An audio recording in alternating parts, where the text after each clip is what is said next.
What's up, everybody? This is Jimmy with Trading Decoded. It is November 18th, 2024, 3:50 in the afternoon. Yeah, the market's not closed yet, but we only have 10 minutes to go.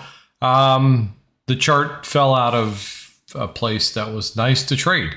As you guys know by now, I don't trade after 12 o'clock, and a lot of things change for all the reasons why I don't do that. Is simply because I started to pay attention to what my win rate looked like every time I would trade after 12 o'clock. It was less than 50%, and quite frankly, that's just not good enough.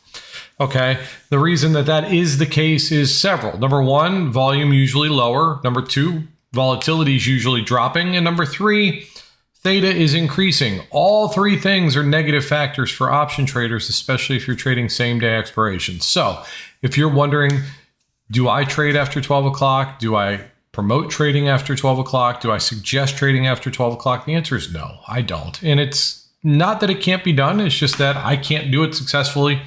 And as a result, I can't teach other people how to do it successfully.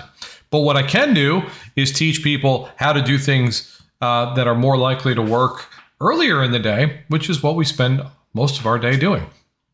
Now, I do want to touch on something, and we'll go over our trades first, but there's a point that I want to make today, guys, and I think that it's going to apply to a lot of people, okay?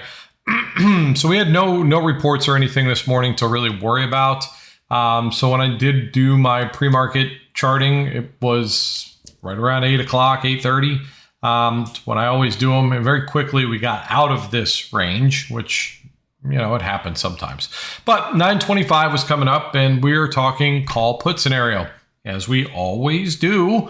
Right, so my call line, I said, everybody, we're looking for a candle close above 586.67, and I would prefer that the Qs are above their 489.89 line, or 498.89. So this orange line here.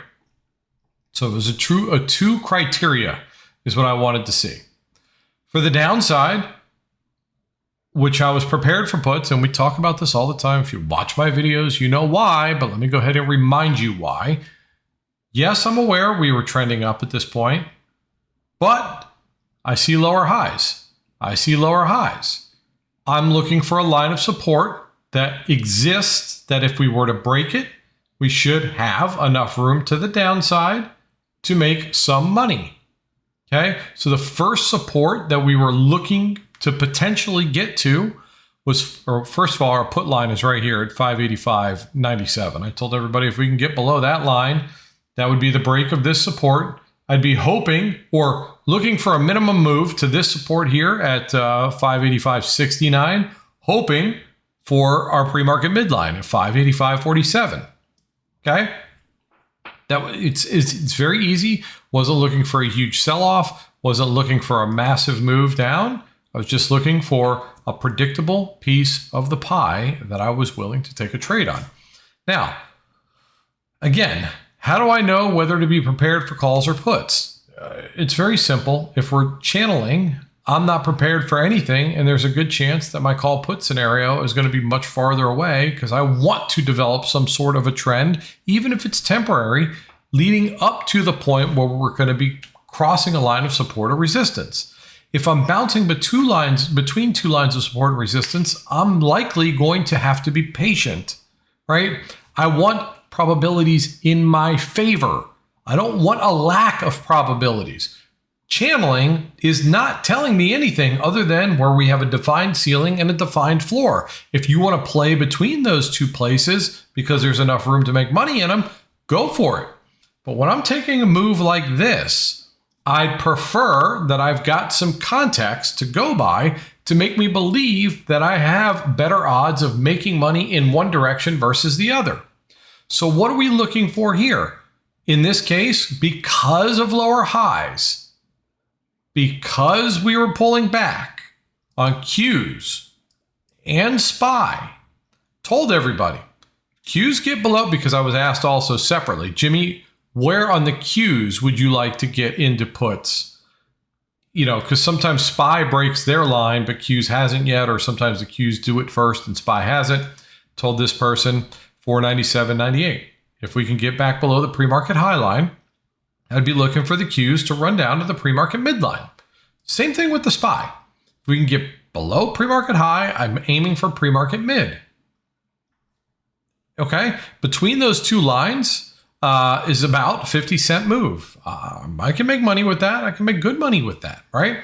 So into the open, we kind of came right to this line, and then we moved down, sucked back up, down, up, down. It kind of did that for about 20 to 30 seconds. We were hovering, looking like we might hold support at the pre-market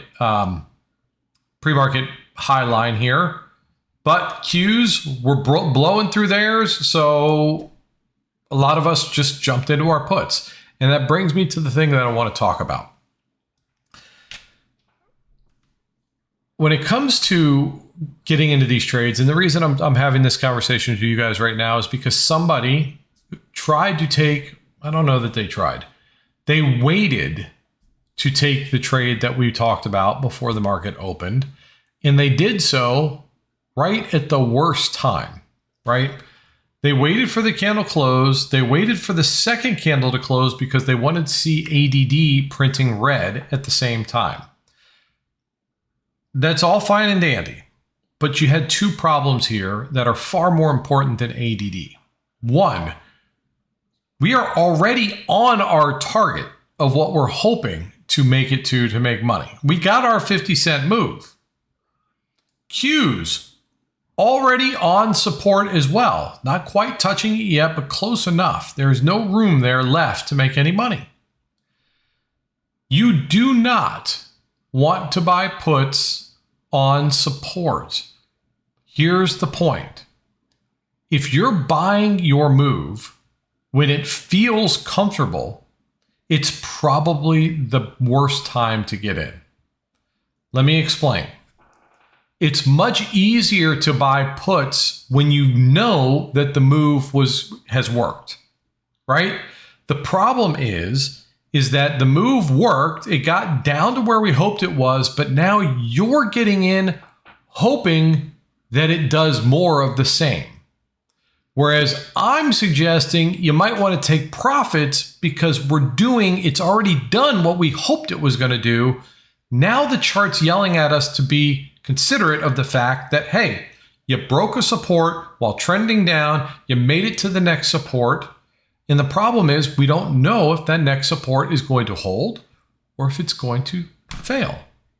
So if you're going to choose to hold through this line of support, I would ask that you tighten up your stop losses, hope for the best, plan for the worst. It dawned on me that feeling for me has dissipated significantly. And what I mean by the feeling, is the hesitation. Because the hesitation for me works in a different effect. And a lot of you may understand exactly what I'm talking about. For example, if I would have hesitated and not taken those puts when I planned to, when I wanted to, everything I saw, everything I expected to happen was happening. If I skip that trade and it makes it down here, I start to get frustrated. And then if it continues down from here, I begin to think, am I getting into this now late because of FOMO, aggravation, annoyance, whatever it is? The problem is hesitation is not a good thing, especially when you're looking for short, quick moves like we do. There is no room for hesitation. Now, I don't know how to fix that because I understand where and why hesitation exists for people. And a lot of it has to do with how much damage you've done to yourself, your emotions, your profit margins, and everything else leading up to every trade that you take. It's also the reason I think trading fewer is better. Got a young lady in my group that joined us 4 weeks ago, has never been a profitable trader in all the time she's been trading. She came to our community as one last-ditch effort. She's now green in those 4 weeks by 33% on her account for the first time ever. So I asked her, I said, what are you doing differently?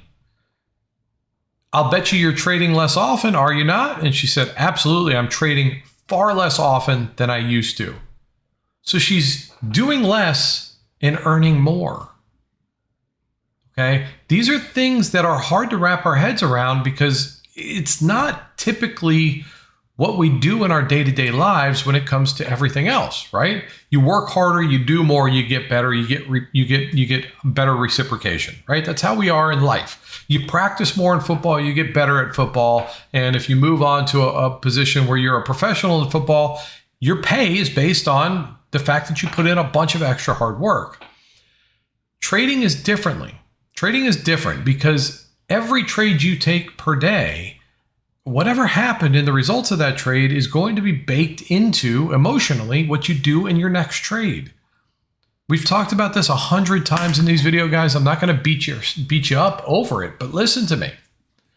If you are hesitating in your trades, do not take that trade. You've got to step back, reset, and wait for a new setup.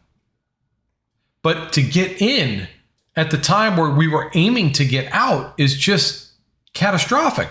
Sometimes it works. You can buy puts on support sometimes, and it just keeps coming down. But that's not the best time, even though it feels like the best time. Likewise, it's very uncomfortable to buy pullbacks during a trending day because I'm suggesting that you consider buying puts when we're at a resistance level, but while we're going up to that resistance. So you're looking at the chart moving up while considering buying puts. It seems uncomfortable, and you won't be wrong. It is uncomfortable, but it's also going to give you the best opportunity for a great fill price on your puts and the ability to have a much tighter stop loss. If you buy puts on support and you wait for a pullback to resistance to act as your stop loss, you're so red in this point that you're so beyond comfortable now that you'll probably stop out at the time you're supposed to be getting in. Again, I understand why the hesitation happens. I understand the feelings, but I wanted to make it a point to say something about it in this video because if you can't figure out how to remove the hesitation, this is going to be a very disappointing and very, very difficult business to adapt to and get good at. It's very difficult regardless, but you've got to get past the hesitation factor in this. Unless you're swing trading. Swing trading is different. You got time. We don't have time playing same day expirations, guys. Okay? We're looking for quick, concise, short moves. Why? Because more time in the market is more risk.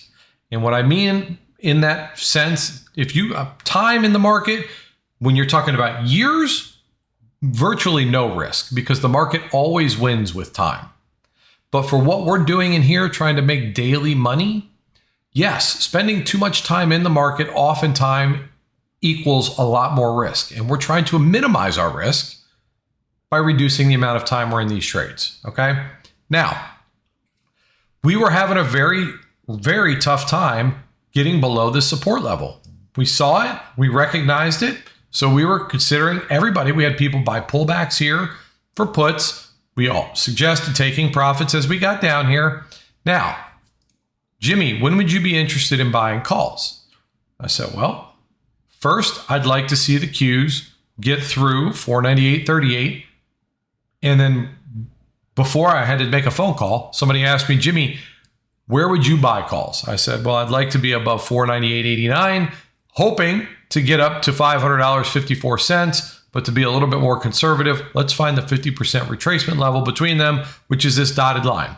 So my thought process was, if we can close above this support, coming off of higher lows, we even talked about it right here. Guys, this is a higher low. I'm expecting this resistance to fail, not hold. If it does, I'm looking for it to continue up to at least $499.71, hoping for $500.54. Okay? Now, that happened at 10:11.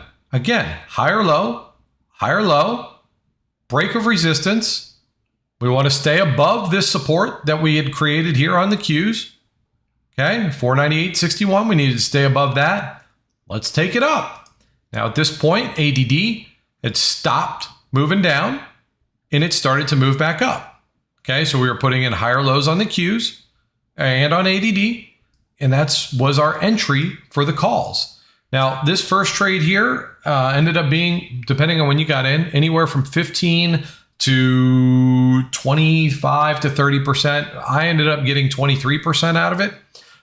Was good enough to be a one and done. But once we crossed that call line, not only did we cross it, we crossed it a little early, the call line on SPY. Qs didn't cross their line until 10:11. So in this trade, if you're going to take it because of the Qs, which is what we were looking at, you needed to make sure Qs stayed above their most recent support, which they had created up here, which they did, never came back, never retested it, stayed above it the whole time. They continued up when we got to the first line at 10:24. This was your first suggestion to consider taking profits, which would have been not much of a win, actually. Oddly enough, there should have been a circle here, okay? This is where we were telling people to consider taking profits. But Qs were still moving up and ADD was pulling back. This is why it was a little uncomfortable. Qs put in a higher low, continued up, ADD started to print green again. For those of you who stayed in it, we were aiming for, and I was talking through this whole trade, guys, we should make it up to that line. We got there. Let's see if we can hold it. Qs weren't ready to come down. Tesla, everything was on a tear to the upside on the Qs once it stopped its downtrend. We broke above 499.71. Now we're aiming for $500.54. Told everybody if we close above that, we're then aiming for 501.37. So many people got into this trade here because we closed above. They stayed in the trade because the Qs never gave them a reason to get out until we got up to this line. Now, at this point, I did suggest people, if they're going to hold on, I got out when we got up here. The reason I was suggesting taking profits here was not only because Qs had made it to this line, but ADD was getting up to a point where it was struggling earlier to get above as well. Ultimately, it did break up and continue up on ADD, but when I saw us getting close to this level here, 1035, 1036, I told everybody, guys, Qs are at resistance, ADD is nearing a resistance level. I would consider taking profits here. Now, I did here, ended up being like an 84.5% win from entry to exit. However, we had some people stay in this trade because we never broke the downtrend. We never really broke the downtrend here on Qs. It's debatable. Actually, I think we did now that I'm looking at it. Yeah, at some point we would have broke it over here, but we never could get back below this support here. So we were talking because some people were asking, Jimmy, when would you consider puts again? I said, guys, follow your typical rules, right? If we break the trend line and then you want to get below a level of support, right here is the support that you would have waited to break. So we closed below the trend line. You could argue 1044 if you wanted, but we never broke support.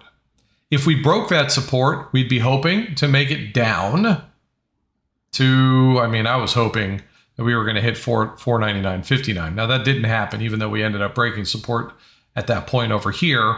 We got down to this area, 499.92, or I'm sorry, $500.13. And bottomed out there, but we never did make it all the way back up. This turned into trash later in the day. But point was, guys, we made our money on puts. We waited for the right reason to buy calls. This move up was grand. It paid nicely. It did continue to go up because ADD did continue up, even though the Qs didn't. And then we kind of just chopped around. This kind of was nasty to trade in. But that's it. So really only a couple of trade suggestions today. But if you took them or followed the rules that we take to get into these trades, you just got to remove that fear and that hesitation. The sad part is no matter how long you do this or how good you get at it, it doesn't guarantee a win, right? No trade setup works 100% of the time. Our call put scenario has a win rate that's north of 90%. You just got to be prepared to take it. and if you don't see it, or you don't have, if your rules prevent you from taking the call put scenario, please don't take it. Okay, that's hugely important. If you're getting into trades you're not comfortable getting into in the first place because it breaks your rules, or there's not enough room to make money, or whatever the case is, don't ever take that trade. This is why I stopped calling out my trades in real time back in the day. If you guys remember, some of my OGs were in the room. I was telling people, I basically called my own trades out now, but the problem was people would get into the trades with me, but then they wouldn't get out with me because they didn't make enough money, or they hesitated and they weren't up enough when we got to the profit target. You turn my trades into your own and then wonder why it doesn't work, right? So now I'm trying to teach you so that you can find your own trade setups. That's what's important. Not taking my trades. I'll explain to you what I'm doing and why, but the takeaway I need you to be getting from that information is, okay, we're trending down. We're breaking support. I know that Jimmy says that if we're trending down and we break support, SPY is likely to move down to the next support. Well, if we know where that support is, why support resistance is so goddamn important, then you can determine whether there's enough room left there for you to make any money. You need to be able to spot these trades before they become trades. No trade should ever sneak up on you, ever. We prepared for this call trade at 9:25 in the morning. So an hour before the market even opened, we knew where we would be interested in calls. An hour. Now, nobody likes to wait an hour for a trade. I'm aware of that. And a lot of people don't have the patience to wait an hour for a trade to set up to take place. And what they'll do because of that lack of patience is force a trade before then. Okay? This is a common occurrence for all traders, myself included. I am very, very impatient when it comes to trading. Meaning, I want to get in, I want to do so without hesitation, and I want to get out as quickly as possible so that I can be done. The risk is gone. It's over. Whether I win or lose, I want to get it out of the way. Okay? Now, in today's scenario, I did trade twice. Okay? Both were winners. One was a much nicer win than the other, and it was a good day. But nonetheless, both of these trades that you see right here, all of these trades on this chart today, were spoken about. Both of these two were spoken about 9:25. So an hour before the market opened, we found the calls. And 5 minutes before the market opened, we knew where we wanted puts. And I explained all of the reasoning behind all of these things. Okay? So why don't I flash my numbers and why don't I do all this and that? Because that's not the important part. The important part is you being able to do it, whether I'm doing it or not. You're not learning anything from copying somebody else, unless that copying is being explained as to why that person is doing what they're doing. That is what Trading Decoded is for. Guys, we're putting in lower highs leading into the open. Here's the support level I'd like to see breached. If that happens because of the lower highs, which means temporary downtrend or whatever, I'm expecting it to go to this next line. I can't make you push the buttons. I can't make you feel comfortable with my thought process. All I can do is share with you why. And then it's up to you to watch how often or not these trades work out. The point is you need to be comfortable enough to take them yourself. Because if you're ever in trades that you're not comfortable in, and we can all, every day, every trader can attest to this. If you're in a trade you're not comfortable being in, you're going to mismanage it horribly. You're going to stop the winner too short. You're going to hold the loser too long. You're going to be a ball of nerves. It's just the way it is. So what do you need to do to rectify that? You need to have the confidence to take your own trades. Where does the confidence come from? With an understanding as to why you're taking them in the first place. And where does that understanding come? From somebody or something that is explaining it to you. You listen, you watch, and you see it work more often than not, or you don't. That's how you get the confidence. And when you start to apply these things that we have found that give us the higher chances and the higher probabilities of winning, then you start to say, okay, we're putting in higher lows, we're coming up to resistance, we're more likely to break through that resistance than hold it. And you may say, that means I'm going to be buying calls. And during that thought process takes seconds. You just got to know, if it doesn't work out, where am I going to stop myself out of the trade? That's it. The rest is left to the market. But higher lows are bad for puts, lower highs are bad for calls. Period.